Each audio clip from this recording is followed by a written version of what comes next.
Hello, Facebook. It's Reid from ReidAboutSex.com. And Cathy from theintimacydojo.com. And we've got sandcastle things going on right behind us. We are in Monterey doing a work weekend, recuperating from camp.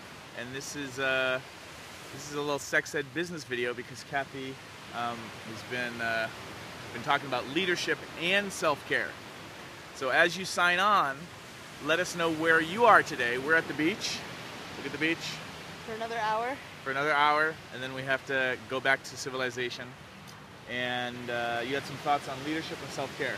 Well, we were talking about how, I was talking about there were some cleanup issues in the community, and I was talking about whose job it was to step forward of the parties involved to clean it up. And you had your thought was, a leader doesn't worry so much about whose responsibility it is to step forward. If they're involved, they step forward and try to help clean things up, which I think is really good advice. And I shared it with someone else who said, yeah, and I'm tired of being the one that always steps forward. And yeah, self-care has to take part of that too. If you're always the one who has to step forward, that can be really tiring after a while. It's a lot of effort, a lot of space holding. And we don't always have to do that. Like, to still be a leader doesn't mean we always have to step forward and clean up the messes. We do get to take care of ourselves, because if we don't, the first rule of rescue is don't add to the body count. So I think that finding that balance between, okay, I have the bandwidth to step forward right now and help clean this up, initiate this conversation, versus, wow, I'm really exhausted and I don't have the bandwidth to hold space for people right now.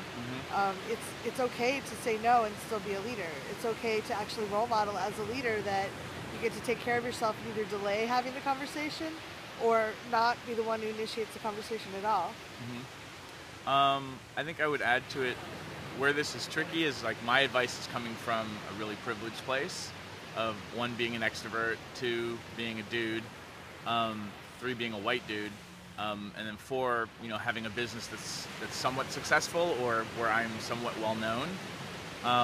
So it can be easy for me, because I'll usually have the resources, and air quotes around easy. It doesn't mean it's comfortable. It doesn't mean that I'm rolling my eyes being like, God damn it, like, not again. Why do I have to go in and clean up the spilt milk? But at the same time, it's,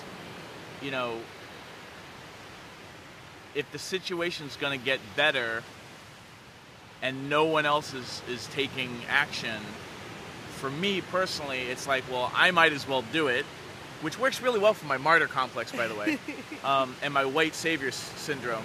But it's more of a, like, if I'm gonna make sure I have the resources to step in and at least acknowledge that there's a problem and acknowledge that something needs to happen,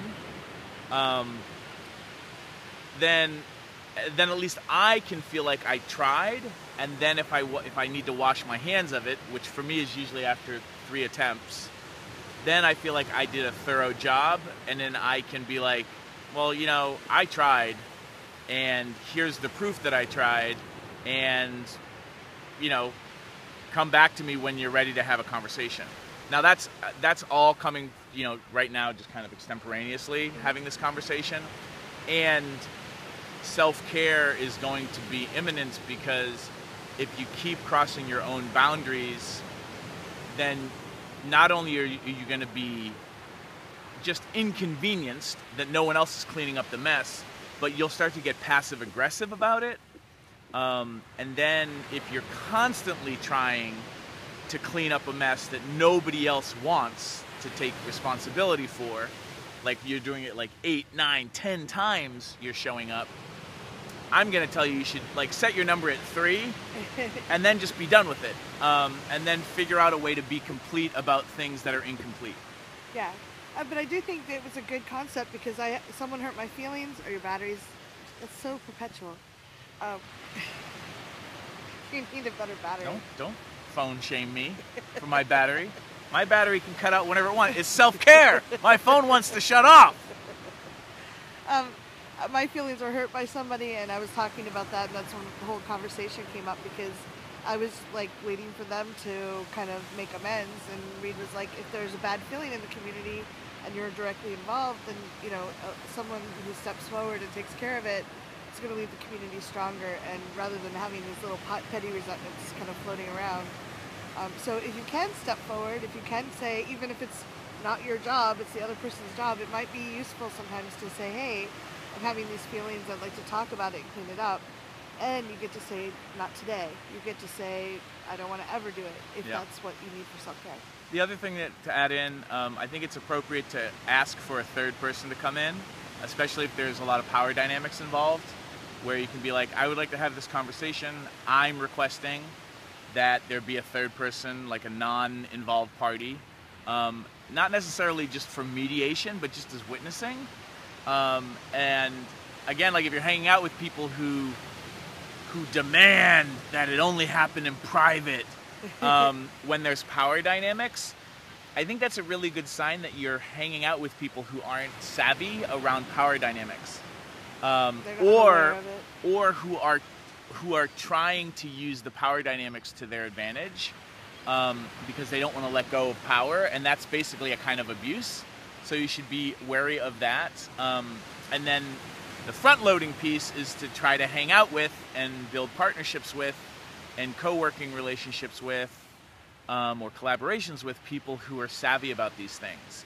Yeah. Or if they're not savvy, they're actually really willing to learn and get better at these things. That doesn't make it comfortable, but it does make things easier over the long haul when everyone's growing and is willing to consider new information and change their behavior. Yeah. Anything else? Do you want to, since it's not so bright? Oh, I think I can show you my toes today. It's not quite as bright. Do you want me to do it? No, I think, there you go. It's near Cathy's face. All right, so you paint the toenails. Paint the toenails.